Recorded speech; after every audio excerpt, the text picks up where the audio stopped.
Okay, yeah, hopefully this is gonna work out. I'm gonna make a quickish walkthrough of this Zelda game for anybody who's having trouble. So, the story of this game is that you're a guy without a fairy, because you're supposed to have a fairy, so you're kinda freaking out, even though, because you are supposed to have one. And then the Great Dooku Tree was basically a tree with a mustache. Tells you that you need to, that he's sending you a fairy, and then he wants you to go inside him and, like, basically take out the virus that's inside him, which is a giant spider, which doesn't make any sense, but, you know. Oh well. So, yeah, let's get started. So, yeah, there's a princess that's running away from a man in a green suit.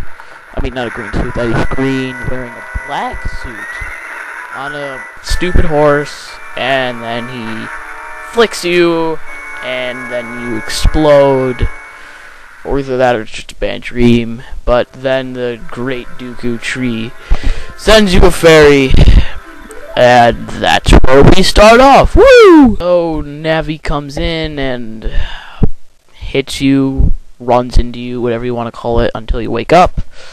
Yes, I named myself Stuart B, because Stuart B 500 would not fit. So now she's hitting me, / he, I really don't know. But now that I'm awake, we're hopefully going to go and get my sword now. Or technically your sword, either one. So she talks to me about how the Great Dooku Tree told me to come be your partner, even though we already know that. And summoned you. We kind of figured that one too, or else he wouldn't have sent you. And then we run away. And then a green-haired girl runs into us. Or up to us, whatever the heck you want to call it. And then we just... And she starts waving at me, and I really just want to do a backflip off this thing. I don't know why. So I go and get 1 coin / rupee. I call them coins because it's easier. Now that you have 1 coin, also if you do backflips over these things, sometimes it gets you a blue rupee. I got a blue rupee on that one, just because I'm skilled. You can only do it on one of them, and then the other ones go away. You crawl in through this tunnel, and then you run up until you see go left. But I wanted to go back for some reason. Stay away from the boulders because they hurt you. Duh. So you go left. Then you go right until you hit a chest, and in there you should find a sword. And a little bit of interesting backstory here is that when you find the sword, this is the only sword you get to keep when you're a kid, but when you're an adult, you get 2 swords, which is the Master Sword, which in my opinion kind of stinks, and then you get the Big Goron Sword, which rocks. I will tell you how to get the Big Goron Sword, because that's like my favorite weapon in the game. I mean, it's kind of like a mixture of the Megaton Hammer and the Master Sword. So it's really powerful.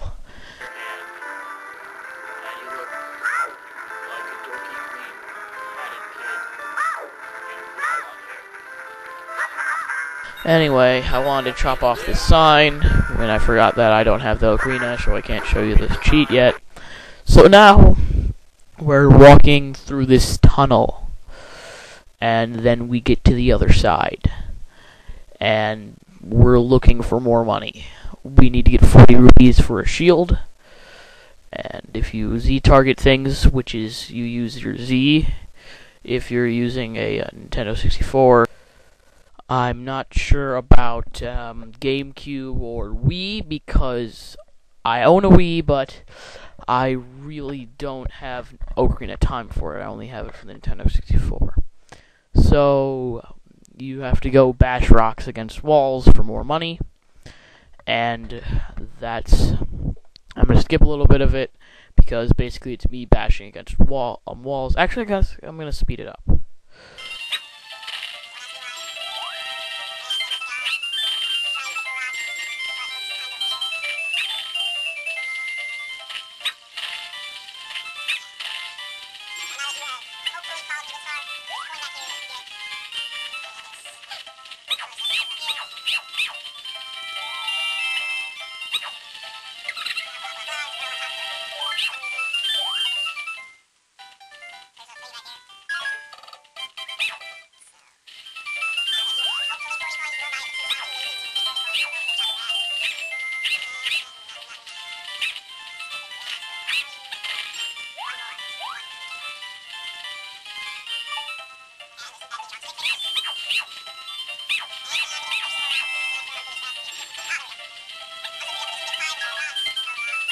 So now you go into the store and buy the shield.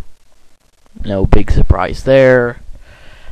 And then once you have the shield, you run through there until you go find the guy with the is standing in front of the doorway. That whenever you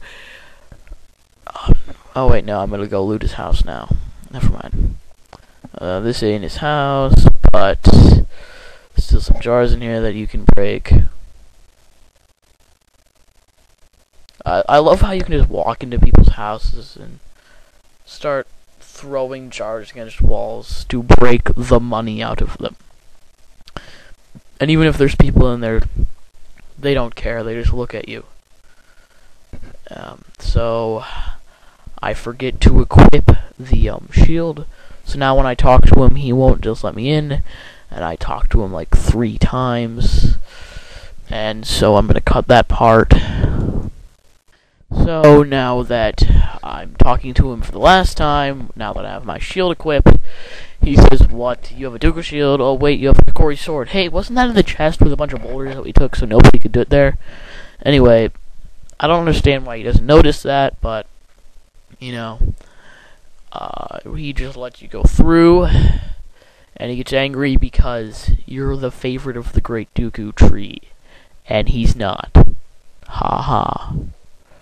So, beat up these guys because they have sticks in them, and you're gonna need the stick and lot inside of a tree, which doesn't make any sense, because technically, if you have a stick, and you set it on fire to burn spider webs in a tree, wouldn't the tree get set on fire? But nobody cares, so you go talk to him, and that is where we conclude our little walkthrough today. Woo!